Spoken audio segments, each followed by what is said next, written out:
Ads లేకుండా latest episodes చూడండి.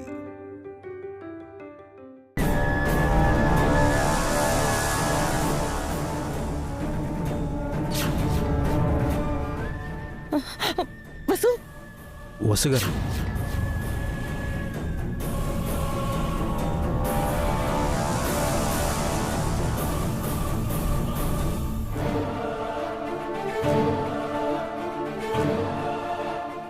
అదేంటి వసు, అప్పుడే చేయి కడిగేసుకున్నావు? కడుపు నిండిపోయిందక్క.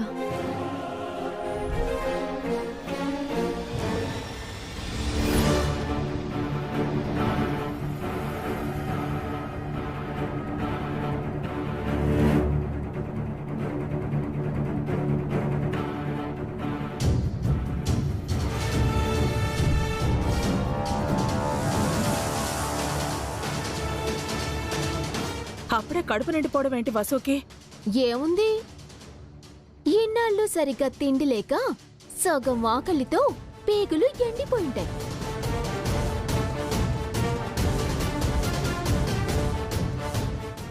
ఇప్పుడు కొంచెం తినగానే ఆకలి చచ్చిపోయింటుంది.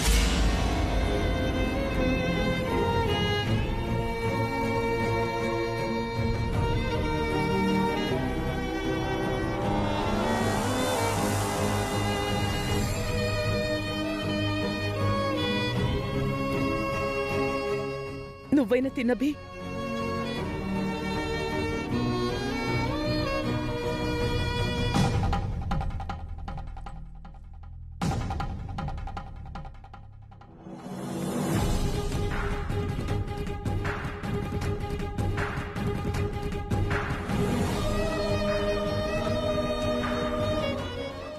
బన్నీ, అను, కీర్తి,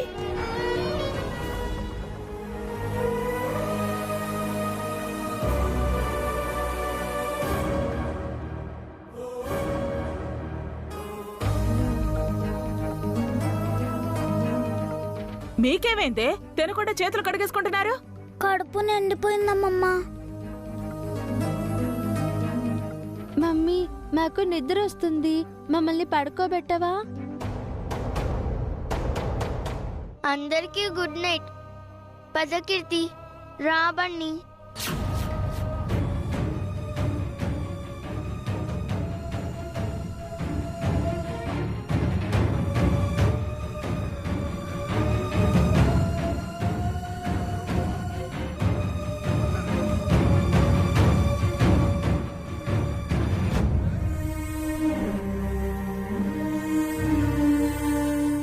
ఎన్నిసార్లు చెప్పాలి మీకు ఇలా అవమానించద్దని?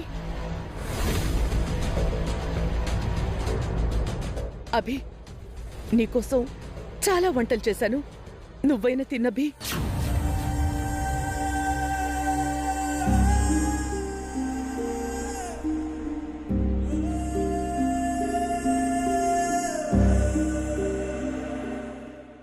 మా మీద ప్రేమతో నువ్వు ఎక్కువ వంటలు చేసావమ్మా. కానీ మేము మా కడుపు పట్టినంతే కదమ్మా తినగలం.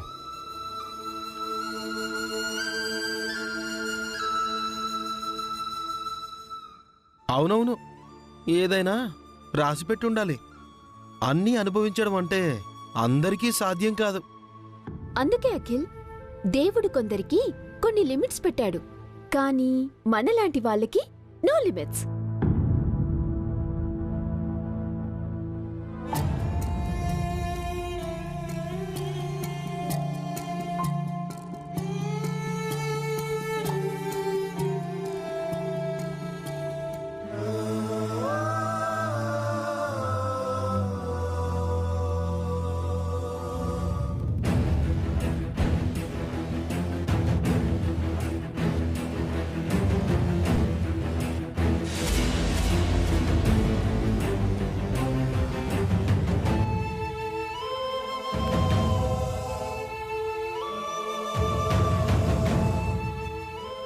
మీ బతుకులు తగలెట్ట వాళ్ళని కడుపు నిండా తినకుండా చేశారు కదే. అభిగాడు విసిరేసిన ఎంగిలి మెతుకులు తింటూ వాళ్ళనే అన్నారు కదే. మీరు బాగుపడరు.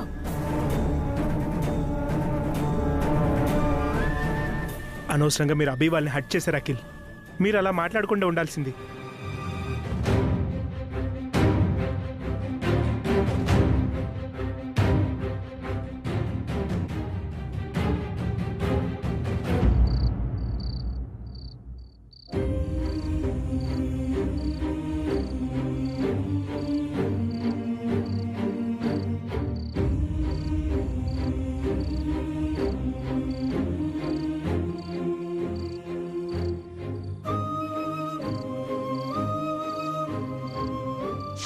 ఫ్యాక్టరీలో కూడా కిందే కూర్చుని తినేవారు. ఇప్పుడు డైనింగ్ టేబుల్ డిన్నర్ అరుగుతుందో లేదో. పిల్లలు తిండికి మొహం వాచినట్టున్నారు. ఈ రోజు పొట్టలు పగిలేలా తింటారేమో. కానీ గడ్డి తినే బుద్ధికి అన్నం ఎలా తినబుద్ధి అవుతుందో.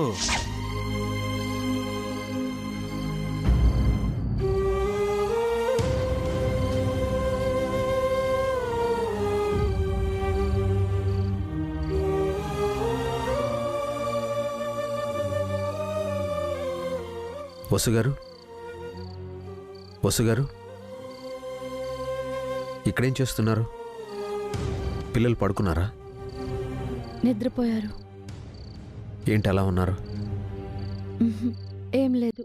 డైనింగ్ టేబుల్ దగ్గర జరిగిన గొడవ గురించేనా ఆలోచిస్తున్నారు?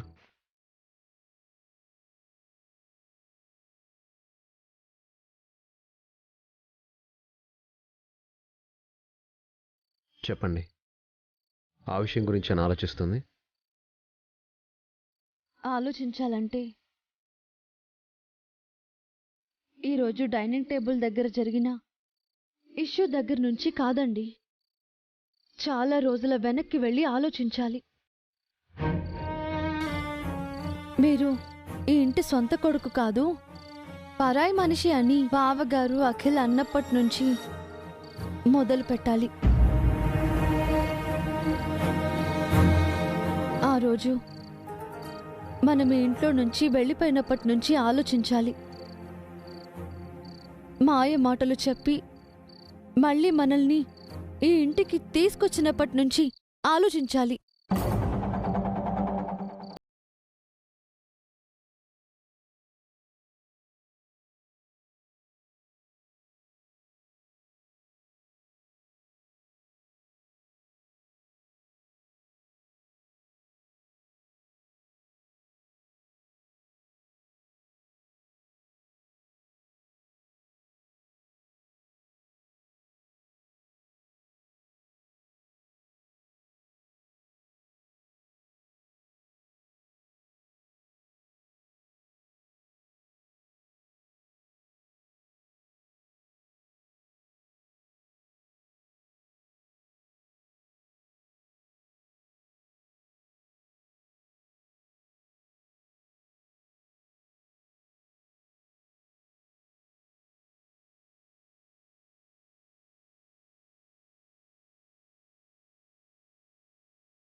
బంధాలు, వాటిని మనం తెచ్చుకోలేం.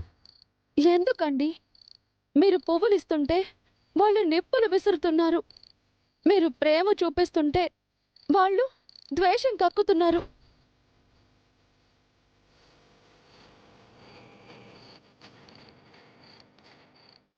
దేవుడైన కృష్ణుడు కూడా 100 తప్పుల వరకే శిశుపాలుని క్షమించాడండి. ఆ తర్వాత శిక్షించాడు. నేను దేవుణ్ణి కాదు కాబట్టే క్షమిస్తున్నాను వసుగారు. ఎవరిని శిక్షించే అధికారం నాకు లేదు.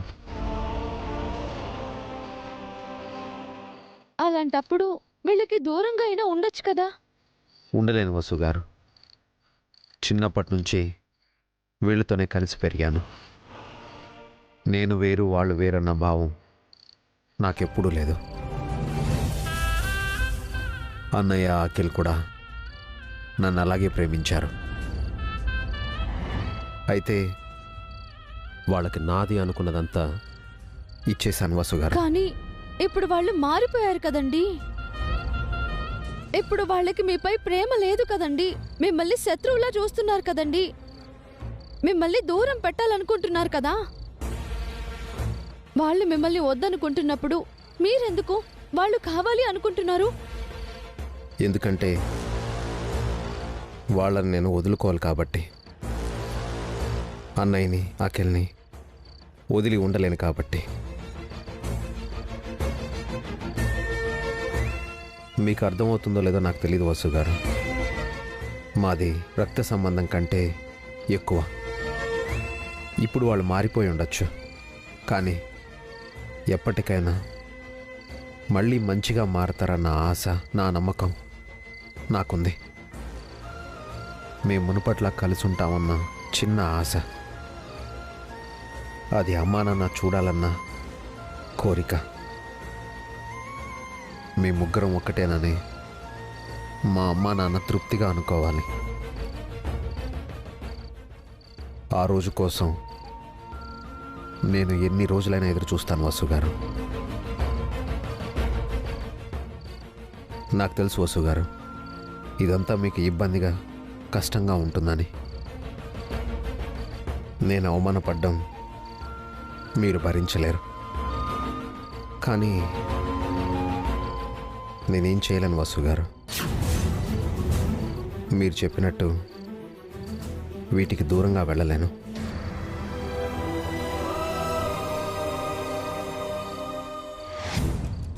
మీరు అవమానపడటం, నేను బాధపడటం మాత్రమే కాదండి, పిల్లలు కూడా కష్టపడుతున్నారు. ఇంత చిన్న వయసులో వాళ్ళ భవిష్యత్తుపై ఇలాంటి విషయాలు పెద్ద ప్రభావం చూపుతాయి. వాళ్ళ గురించి కూడా కొంచెం ఆలోచించండి. మీ ఫీలింగ్స్ నేను అర్థం చేసుకోగలను, కానీ పిల్లలు...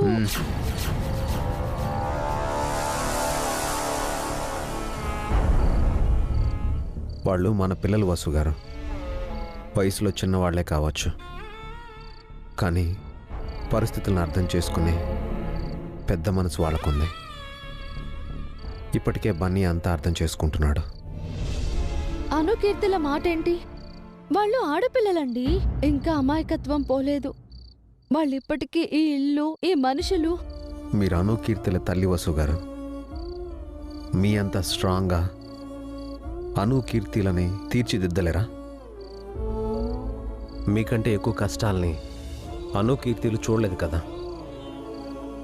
బన్నీని స్ట్రాంగ్గా పెంచిన మీరు అనుకీర్తిలను కూడా అంత స్ట్రాంగ్గా పెంచలేరా?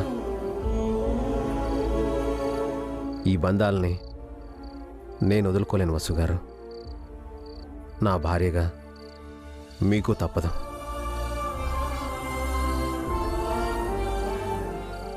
నేను ఇలా ఉండడం మీకు తప్పు అనిపిస్తే తర్వాత మాట్లాడుకుందాం. ఇప్పుడు నిద్రపోండి.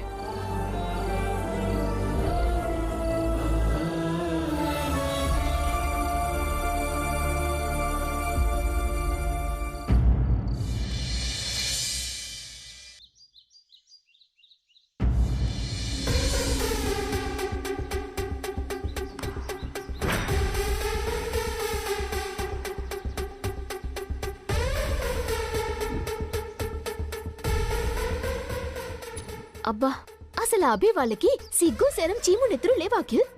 ఎన్ని మాటలన్నా, ఎంతలా అవమానించినా తమని కాదన్నట్టు ఇంకా ఇంట్లోనే ఉంటారేంటి? అసలు అతను మనిషా లేక రోబోటా? అసలు కోపం అనేదే రాదా? అతనికి కోపం వస్తే నువ్వు నేను ఎవ్వరం తట్టుకోలేం. శివుడు మూడో కన్ను తెరిస్తే ప్రళయం వస్తుందంటారు కదా, అతనికి కోపం వస్తే అలాగే ఉంటుంది. 1-2 సార్లు అతని కోపాన్ని దగ్గరుండి చూసా. చాలా భయం వేసింది. మరింత ఓపిగ్గా శాంతంగా ఎలా ఉంటున్నారు? నీకింకా అర్థం కాలేదా? శ్రావ్య కోసం అతను అన్నింటికీ ఓర్చుకుంటున్నాడు. ఆవిడ్ని కూడా ప్రశాంతంగా ఉండమని ఒప్పిస్తున్నాడు. వాళ్ళ సహనం చచ్చిపోయిందంటే మనం బతకలేం. వాళ్ళకి బాగానే అనిపించొచ్చు, నాకైతే అంత సీన్ లేదనిపిస్తోంది.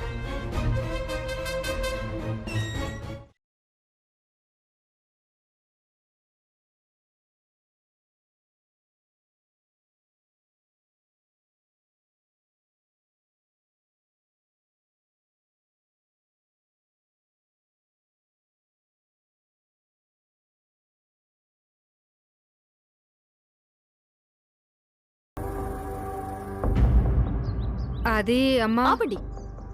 దారిన పోయే ప్రతి అడ్డమైన వాళ్ళు ఇంట్లోకి వచ్చేయడమేనా?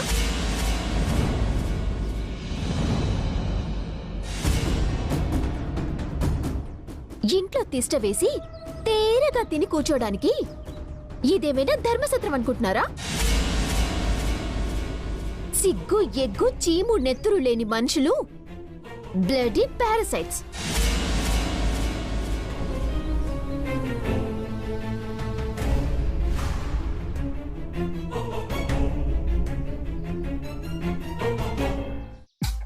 వసే వసే, నోటికి ఎంతొస్తే అంత మాట్లాడుతున్నావేంటి? ఆ వసు గాని తిక్కరేగిందంటే ఆ టవల్లాగా నిన్ను ఉతికి ఆరేస్తుంది. ఏడ్చింది, తను నన్నేం చేస్తుంది? హారిక, నిజంగా నువ్వు ఓవర్ చేస్తున్నావు. కాస్త తగ్గించు. అతను ఆపబట్టే ఆవిడ ఆగుతుంది, లేదంటే నీ వీపు విమానం మూత మోగుతుంది. చా, తను చేయి చేసుకుంటే నేను సైలెంట్ గా ఉంటానా? నిద్రపోతున్న గాడిదను లేపి మరీ తన్నించుకోవటం అవసరమానే హారిక? వాళ్ళ సంగతి ఏంటో చూడు. ఎవరు మీరు? ఎందుకు వచ్చారు? భాస్కర్ సార్ రమ్మన్నారు సార్. ఇంట్లో ఏవో పనులున్నాయంట, చేయడానికి వచ్చాం. లోపల మా అన్నయ్య ఉన్నాడు, వెళ్ళండి. ఆగండి, ఇక్కడ పనులేం లేవు, మీరు వెళ్ళండి. అదేంటే, నిశ్చితార్థం పనులున్నాయి కదా. వాటికి వేరే మనుషులున్నారు, వీళ్ళ అవసరం లేదు. మరి మా కూల్ డబ్బులమ్మా?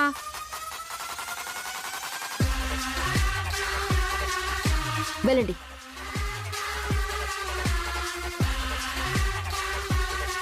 ఏం చేస్తున్నావు హారిక నువ్వు? వేరే మనుషులు ఎవరున్నారు? పదండి చెప్తాను.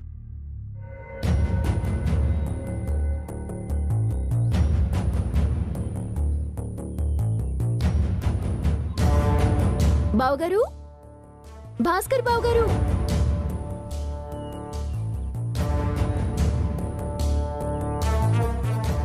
ఏంటి హారిక? నిశ్చితార్థం పనులు చేయటానికి మీరు పని వాళ్ళని పురమాయించారా? అవును.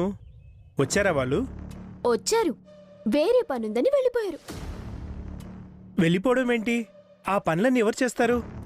అయితే వేరే పని వాళ్ళని మాట్లాడాలి. అవసరం లేదు బావగారు, ఆ పనులన్నీ చేయటానికి ఇంట్లోనే మనుషులున్నారు కదా.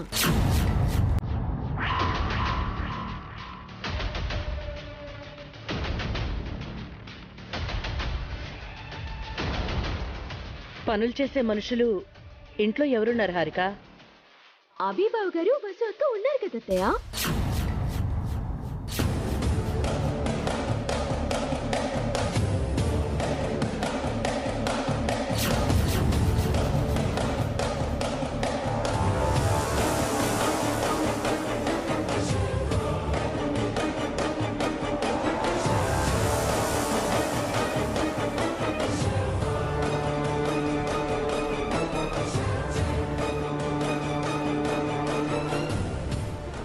ఏం మాట్లాడుతున్నావు హారిక?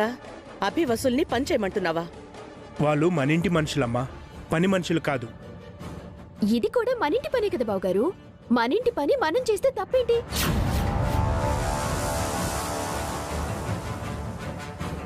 పైగా అభిబాబు గారు ఒకప్పుడు పెద్ద ఈవెంట్ ఆర్గనైజర్. ఇలాంటి ఎంగేజ్మెంట్లు, వెడ్డింగ్లు ఎన్ని చేయించుంటారో. బావగారికి ఎంతో ఎక్స్పీరియన్స్ ఉంది. ఉంటే ఇప్పుడు అభి ఈ ఇంటికి ఈవెంట్ ఆర్గనైజర్గా రాలేదు, శ్రావ్యకి బాబాయ్గా వచ్చాడు.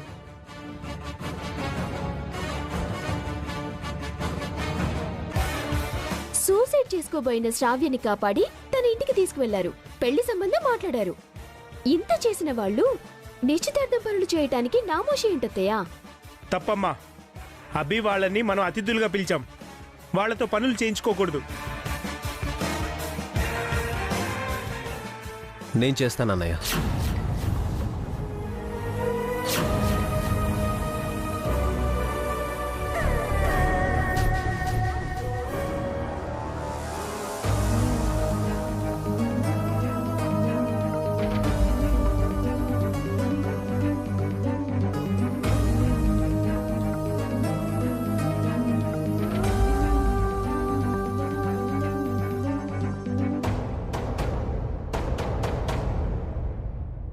అభి అవునమ్మా, నా కూతురు శ్రావ్య నిశ్చితార్థం పనులు చేయడానికి నాకెలాంటి నామోషి లేదు.